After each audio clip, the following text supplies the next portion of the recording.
I was just feeling some grief before you came and found me. Looking out at the water there, birds diving for fish, seals out there. And I just felt like such sadness that there are fewer of them than there used to be, and someday there may be none, and I thought, how important is it to me that there's a future with birds and fish and seals? It's not that I'm worried about my future. It's not that I'm worried about, will I survive in a planet where the biosphere is dead? It's because it hurts what's happening. As soon as I am in contact with beauty, the second thing that comes, usually, is pain. And I think it's almost a conditioned response from having had that beauty crushed. When I was younger, the world that surrounded me was still very much the familiar old story that told me how to live a life. You study hard, you get good grades, you get a good job, you make wise investments. And to repudiate that was very audacious. We live in a very, very brutal system.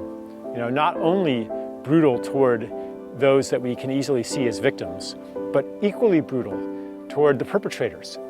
Otherwise, how would they become the perpetrators? What has to happen to a human being for them to do the things that people do to each other?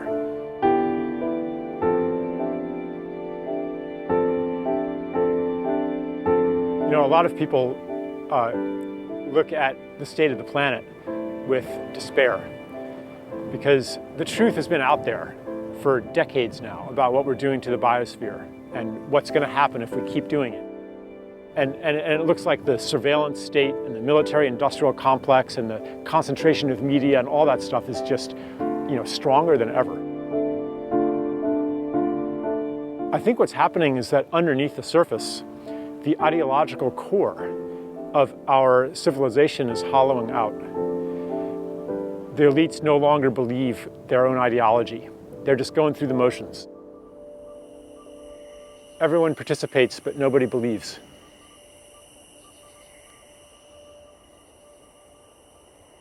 In order to find your way, you must get lost.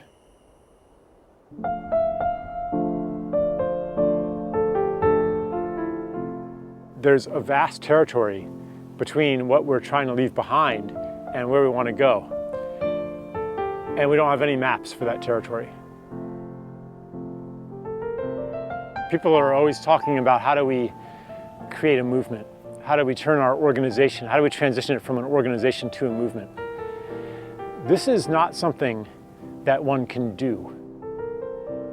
A movement is not something that one creates. A movement creates us. What we know how to create is based on a knowledge of creation, a knowledge or an understanding of cause and effect that's part of the old story. We can't limit ourselves to the understandings that we have already. We have to step into the unknown, which really means stepping into service, stepping into the gift, stepping into the thing that can happen that's outside of ourselves, that we don't know how to make happen. Because we have to believe in a more beautiful world in order to serve it. Or let's say, to the extent that we believe in it, we can serve it.